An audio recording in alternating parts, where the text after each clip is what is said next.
This is Yazz.life, and I'm Yazz. Today I wanted to talk about avoidance, procrastinating, and disassociating. They seem to be huge issues that I suffer from. When I am mindful, I make a huge effort to try not to avoid and to try not to procrastinate. It might take me 7 weeks to get there, and obviously a pair of goggles, but I really do try not to do that, because that's one of my biggest issues that my anxiety does seem to play a huge role in. Avoidance, procrastinating can cause huge issues in our adult life. They really do.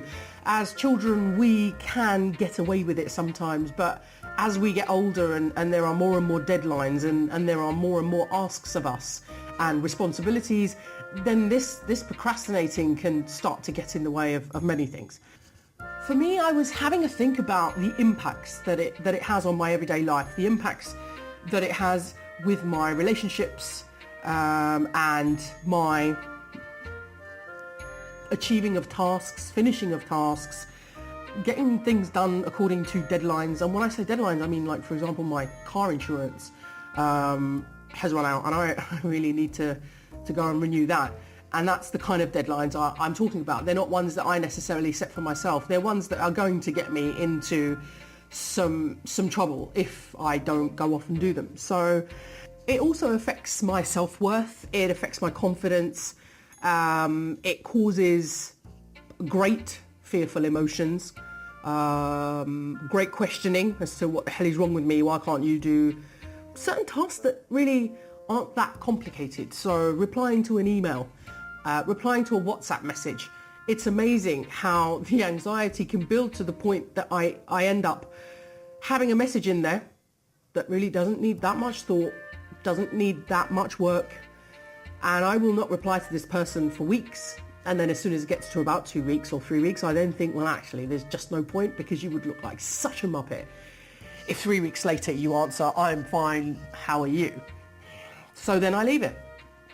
And then obviously I'm sitting there thinking about this person and thinking about how they're doing and how I would like to say hi, but then just feeling like an absolute muppet because I didn't when they messaged me. And this might not be the first time they've messaged me. It might be the third or fourth. People find this difficult to understand. Obviously they're going to make their assumptions. I'm not telling them, so they're going to make their assumptions. They assume I don't care, which I don't blame them. And then I feel so ashamed and embarrassed, but also just anxious and fearful, that I then think, actually, it's best not to have too many relationships, Yazz, because then you don't even seem to be able to maintain them and be a little bit more consistent. And so what I've done is I've met some, beautiful people, and I would have had considerably more amazing relationships. I'm not saying I don't have them now, but I would have had more amazing relationships if it just wasn't for my anxiety.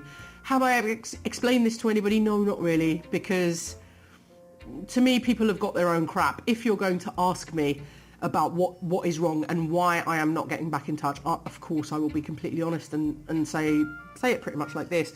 But if you're not, then I know you've got your own stuff. When it comes to understanding difficulties, challenges and issues that we are facing, especially when it comes to our own behaviour, it's really important to reflect, to become your observer. You really need to start getting comfortable observing what you do, when you do it, the experiences, how you feel, from a completely non-judgmental place. If you start to judge, you will not learn anything from this, apart from maybe some more swear words, maybe some fantastic judgmental language, and just how to feel like crap, and probably how to finish a tub of ice cream in 16 to 17 minutes. So only when you are able to understand these things from the observer's point of view is it that you're going to be able to learn anything from this. What I found was, as soon as I received a message, now there's certain people that I won't feel that way. Actually, no, that's pretty much most people. I can't think of anybody. The instant feelings are dread, fear, and then anger. So I see your message, I then think, ooh. Actually, depending on what you wrote, I might quite like it. Sorry. And then I'll do the, oh my God, then I'll have lots and lots of fear and lots and lots of dread. And then I'll get upset about having the fear and dread and thinking, God, why did you message me? Because now look what I feel. I then have a load of fleeting thoughts, which might include, damn it, why did you bother? Why are you messaging me? Oh God, now you want me to reply. Oh God, you're still online. So if I reply, I have to have this long conversation with you.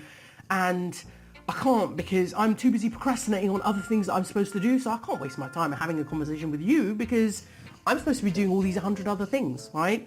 Okay, so I don't have time. I don't have the energy. The behavior after that is avoidance. I'm thinking, you know what, it's okay because I'm just going to do this and then I'll get back to them. It's okay because I'm just going to do that and then I'll get back to them. I'm hoping it will magically either disappear or I have magically replied with telepathy. I will procrastinate and find obviously more urgent tasks to do, like cleaning the underneath of my nails, having a quick look at the blackheads on my nose, trying to find that sticky thing I've got to get rid of them. I keep the messages there. I'm looking at them. It's not that I archive them away or delete them. I'm looking at them and I'm thinking, yeah, I need to get back to that. Oh, yeah, right, I need to get back to her. This includes my parents. Please don't get me wrong. I do it with them. My mum's just great at picking up the phone going, oi, what are you doing? Why can't you get back to me? Which I love because then I have no choice but to actually just deal with it. So, you know, my mum's kind of got it right on that one. I'm not saying that's what I want everybody to do, but I'm just saying. Yeah, I then tend to think, God, like, do I really have the time to get back to this person? Let's have a look. Why is it that I've not done it? So of an evening, I will finish work at around about maybe 6 or 7. I work from home and I usually start early. So I finish quite early.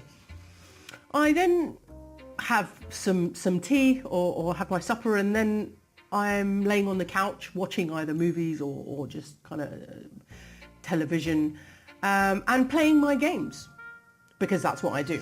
I love the game Loop right now. There's loads of games. I just sit there playing those games, numbingly, brain-numbingly. Sometimes I'll watch a movie, but other times I'm like, no, I don't want to watch a movie because I want to brain-numbingly play my game. I could have replied back to easily 100 odd emails and 30, 40 WhatsApp messages and, oh, heaven forbid, you know, your messenger, Facebook message. I could have got back to people that had messaged me from 10 years ago if I really wanted. But no, I don't. I choose to play the game. So obviously, as time goes by, this becomes harder and harder. And actually, you start to think it's pointless. I then get hit with my critical parent ego state. So my critical parent will then say things like, you are lazy, you are extremely undisciplined, a ridiculously awful friend. Actually, you can't even be under the friend banner because that's like frenemy type stuff. They obviously think that you don't want to talk to them. You're a really crap friend. You're a really crap daughter. You're a really crap cousin, you know, etc., etc. What that then kicks off is the anxiety. This is now the anxiety. The anxiety is the fear of me having or having not done something. And so now there are extreme feelings of guilt, shame, self-doubt, fear, a bash to my confidence.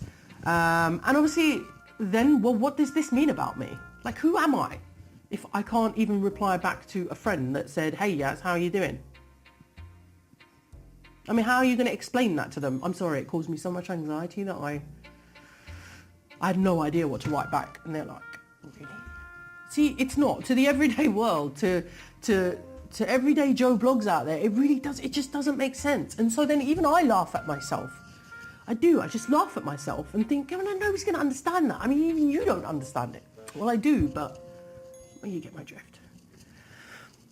In order for us to really start to work with our anxiety, okay, I can either accept that I have anxiety and work with it, or I can say, oh my God, I don't, and run away from it, and it will chase me for the rest of my life and just never ever let me go. I might as well just get to know it. So in order for me to work with my anxiety, I have to understand it. I have to understand what anxiety is. Anxiety is fear, okay? That's bottom line. There are only two basic feelings in the world, love and fear, okay? The other 230 words that we've got, I guess they're nice for a bit of diversity, but honestly, if you look at the polarity of it, there's north and south, there is love and there is fear. Everything derives from those two. So anxiety is obviously a fear-based symptom. What we need to do is understand the experience. What is it that was happening? The internal experience and obviously the external experience. Who was in my external environment? Where was I? What was it that I was supposed to do or didn't do or wasn't supposed to do and did do? Getting down to the bottom of those is really important. And understanding your belief systems around what has just happened, meaning we are only but a set of beliefs. Okay, that is your ego. Your ego is a bunch of beliefs. It then goes, this is right, this is wrong, this is good, this is bad, you mustn't do this. If you do this, you're a muppet. Now, what you're looking to do is to understand your belief systems and actually start to work with them and test them. You know, are they even valid anymore? We don't knock our belief systems. They're the reason that we're here today and that we're not off having had a psychotic break, where we're able to function as healthily as we can in society. We don't knock our belief systems, but we must go back to them, every few years and double check, are they still relevant? Do my beliefs need realigning? Are some of them actually not relevant anymore? It's really important. Anxiety has a lot to do with expectations. It has a lot to do with beliefs, expectations of others and expectations of ourselves. Again, road rage. What is road rage about? Road rage is about an expectation of another. I know you might say it doesn't fall into anxiety, but I would argue that. Why? Fear is the raw emotion. We, on top of that, have sadness, and above that, we have anger. Road rage, obviously, it's anger, and that comes from a place of fear. Why did you just do that? Because you scared the flipping life out of me. You should have indicated, or you should not have cut me up, or blah, blah, blah. And why should I not have done it? Because it scared me, because I wasn't expecting it. Why? Because my expectation of you is that you will follow the rules. Bang, there's road rage. We've really got to start to get comfortable with understanding our emotions and understanding our thoughts behind them, linking them to the kinds of beliefs that we have. Why do we have those beliefs? The question why is beautiful. Children ask it all the time. Why is the most important question I think that you're ever going to ask. Why do I feel that way? Why do I expect that? Why is this such an issue to me? We have a great way of pointing at others and saying, well, look, if this changes outside of me, meaning if you do this or if she does that, then I will feel better. Actually, listen, one thing, the only thing that you can influence in this entire life that you're going to live is you. You really cannot have much influence on others. You can to a certain degree. Fine, you have NLP. Fine, you can be really manipulative. Fine, you can become a superhero and manipulate others to do good things, whatever.